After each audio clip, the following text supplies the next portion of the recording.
Oi, tudo bem com vocês? O vídeo hoje é para falar sobre açúcar e adoçante, né? E a gente tentar esclarecer aí o que é melhor, o que é pior, o que a gente usa, né? Açúcar, a gente tem um monte de tipos, vamos dizer assim, né? A gente tem mel, açúcar mais processado, né? Então um açúcar refinado, um açúcar um pouco mais pro natural, um açúcar mascavo, açúcar orgânico, né? E aí as pessoas sempre perguntam, é melhor? Deixei de usar o açúcar branco, o açúcar refinado, passei a usar o açúcar mascavo ou demerara, né? Não tô mais usando esse refinado que tem muito industrializado, né? Alguns consideram assim. Primeiro é importante a gente falar que açúcar é açúcar, né? De todas as formas, né? Tem muita pouca diferença esses tipos de açúcar, desde o demerara até o açúcar mais refinado, né? Se a gente comparar uma porção deles, o valor calórico aí é praticamente igual, né? A gente tem um pouquinho mais de nutrientes, né? Nos açúcares que são menos processados, nesses que não são refinados, tá? Então no demerara, no mascavo, mas isso é irrisório, são traços aí desses nutrientes que vão ter na porção que a gente usar do açúcar. Para a gente conseguir uma importância significante de vitaminas e minerais pelo açúcar, a gente teria que estar usando uma porção muito grande, né? Então na porção, que aí vai vir um valor calórico gigantesco e vai atrapalhar a dieta de qualquer um. Tá? Então, nas quantidades normais aí que a gente usa, que cabe numa dieta, né, é irrisório a diferença de vitamina e mineral. Então, a gente não escolhe açúcar por conta disso, tá? Então, assim, quando eu vou usar um açúcar, né, o que eu tenho que pensar? Eu tenho que considerar que ele tem um valor calórico alto, então ele é um alimento com alta densidade energética, tá? O que significa isso? Que numa porção muito pequena dele, ele tem muitas calorias.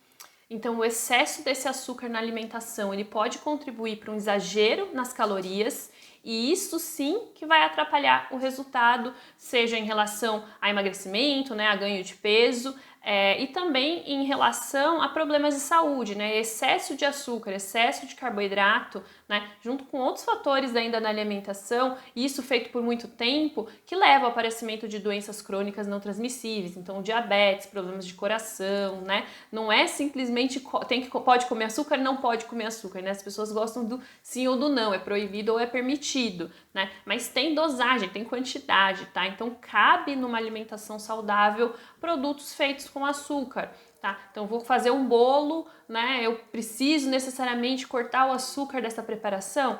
Não, a gente tem que fazer ele caber numa alimentação dentro do nosso valor calórico, né? Que cabe na nossa dieta para o nosso objetivo e para ele não atrapalhar nem resultado, né? Então se alguém que está querendo emagrecer tem que caber dentro do déficit, tá? Mas ele pode estar presente numa alimentação saudável, tá? O açúcar, ele é um alimento, né? Como eu falei, como ele já é, mesmo os mais naturais, mais refinado, mais concentrado em açúcar, em valor energético alto, né, na porção, mas ele vem nesse alto valor energético pouquíssimo nutriente, pouquíssimas vitaminas, pouquíssimos minerais, poucos fitoquímicos, tá? E aí esse desequilíbrio na dieta, então uma dieta calórica, né, precisa ter uma densidade nutricional alta. Tá? Então precisa ter nesse valor calórico aí que a gente come todos os dias, a gente precisa de muitas vitaminas, de muitos minerais, de muitos fitoquímicos, e isso mantém a nossa densidade nutricional dessa dieta. Quando a gente fala que açúcar é caloria vazia, é porque ele contribui só para o aporte calórico na dieta e ele não contribui com nenhum outro nutriente, tá? Então o problema da má alimentação das pessoas é comer só calorias, né? E às vezes em excesso e elas ganham peso, mas também além dessas calorias virem em excesso, elas também não estão trazendo nada de bom, de benefício, que são as vitaminas, as fibras, os minerais, os fitoquímicos, que eu já falei um monte de vezes aqui, né? Então por isso que o açúcar fica tão vilão em alguns casos, mas não é que tem que ser proibido, né? O excesso que é o que faz mal, a gente consegue encaixar uma porção de açúcar e ele não vai aumentar um pouquinho só a ingesta calórica nesse dia, mas se essa dieta aí com esse pouquinho de açúcar tem muita qualidade, né? Isso não vai ser um problema de saúde a longo prazo, certo? Fechamos, né, quando o assunto é açúcar. Agora vamos pensar nos adoçantes, tá? Então a diferença do açúcar para o adoçante é que você está conseguindo adoçar, né, o alimento sem colocar valor calórico na maioria dos casos aí, na maioria dos adoçantes, tá? Então quando a gente quer minimizar o impacto calórico na dieta, né, principalmente então para quem quer emagrecer, né, tem sentido a gente fazer essa troca, tá? Então, uma pessoa aí que adoça, por exemplo, bebidas, né, sucos, que precisa adoçar um pouquinho o café, que ainda não consegue consumir sem, né? E aí ela troca uma bebida calórica por uma coisa sem açúcar, então um adoçante, né, nessa bebida, ela tá reduzindo a ingesta calórica dela, então isso tá deixando ela mais próxima do objetivo dela, que é fazer déficit calórico para ela conseguir perder gordura corporal. Certo? Então tem sentido sim a gente entrar com adoçante no lugar do açúcar. Precisa todo mundo fazer essa troca? Não, alguém que quase não usa açúcar no dia a dia, né? Não tem hábito de adoçar as coisas, tá com um balanço energético ok, é ativo, né? E tem um gasto calórico aí significante, então pode comer um pouquinho mais de caloria, né? E tá com a composição corporal legal, se ele usa um pouquinho de açúcar no dia, a gente não precisa necessariamente tirar esse açúcar, proibir esse açúcar e colocar um adoçante. Então tem para quem, tem para qual objetivo, né? E aí, dentre os adoçantes, a gente pode classificar em 2 grupos, tá? Os adoçantes naturais e os adoçantes mais industrializados, né? Então os adoçantes artificiais. Os adoçantes naturais são os adoçantes que têm menos, né, relação menor com problemas de saúde, né, então tem menos contraindicações alguns deles também podem até ser usados por crianças, por exemplo, tá, então é um grupo de adoçantes legal para a gente pensar em usar no dia a dia como rotina, mas isso não significa que os adoçantes artificiais são horríveis, que não podem ser consumidos nunca, né, tem muita gente que faz também terrorismo com esse grupo de alimentos, né, grupo de alimento é forçado, né? Mas com esse composto, né? Tem muita gente que fala que aspartame é veneno e vai dar câncer para quem consome, né? Sucralose é também artificial, também não pode. Então calma, né? Que todo alimento tem dosagem permitida, tá? Os estudos que mostram malefício com aspartame, com sucralose, né? Usam quantidades muito altas desse nutriente, desse composto, né? Em ratos. Então os estudos comprovaram aí, por exemplo, aspartame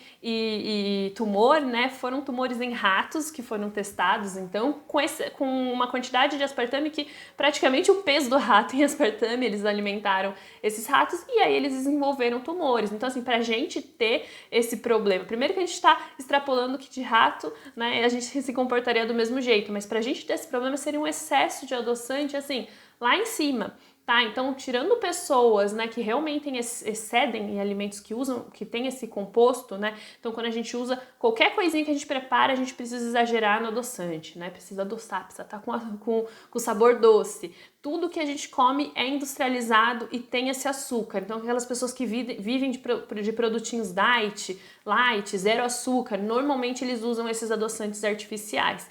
E aí sim, o excesso de adoçante artificial tem relação com problema de saúde, pode sim ser cancerígeno, tem relação com desequilibrar a flora intestinal, tá? E saúde intestinal também é importante para controle de inflamação no nosso corpo, para nossa imunidade. Então, sim, a gente não é para sair usando adoçante igual doido, querendo fazer todas essas receitinhas aí com adoçante ao invés de açúcar. Então tem muita gente que tem o vício no açúcar, aí, o vício, né? Aquela dependência que é comer tudo doce, né? E aí, em vez de tratar isso, né? Tratar o paladar, melhorar a tolerância a alimentos que não são tão doces, né? Até o amargo, aprender a gostar de outros sabores, a pessoa substitui o açúcar por um adoçante e usa em excesso do mesmo jeito, aí não funciona. Então, reeducação é isso também, é aprender a gostar de outros sabores, né? Aprender a aceitar alimentos menos doces, tá? Mas agora tem indicação sim fazer a troca do açúcar quando a gente quer moderar valor calórico por alguns desses adoçantes, mesmo os artificiais, certo? Os adoçantes naturais, né? O stevia, xilitol, que são os mais conhecidos, outros polióis que a gente chama, né? Também podem estar presentes na nossa alimentação. Tem sim indicações até, por exemplo, gestante, que às vezes não podem usar alguns artificiais e crianças podem usar, mas também a quantidade moderada, também não dá para usar excesso. Tá? Esses são nutrientes fermentáveis, né? Então pode dar um pouquinho de intolerância gástrica, né? Gases, e podem dar diarreia em excesso. Por isso que também é aquilo, né? De dose de veneno, mesmo os naturais, se usados em excesso, podem ter malefício, tá? Já não tem tanto estudo aí mostrando esse malefício a longo prazo, mas esse malefício agudo quando a gente excede quantidade. Mas todos, Qualquer um desses adoçantes que a gente está falando podem caber numa alimentação se a gente controla a quantidade, que é isso que a gente precisa. Do mesmo jeito que o açúcar que a gente começou no início do vídeo cabe numa alimentação se a gente controla a quantidade, tá? É aquela coisa da nutrição sem terror, sem terrorismo, né? Equilíbrio, acho que é a palavra-chave aí quando o assunto é nutrição, certo? Ficou alguma dúvida? Me manda nos comentários, compartilha com um amigo aí que fala que adoçante é veneno, né? Pra ver se a gente muda um pouquinho a cabeça dele. E beijão, continua acompanhando os vídeos. Beijão, tchau, tchau.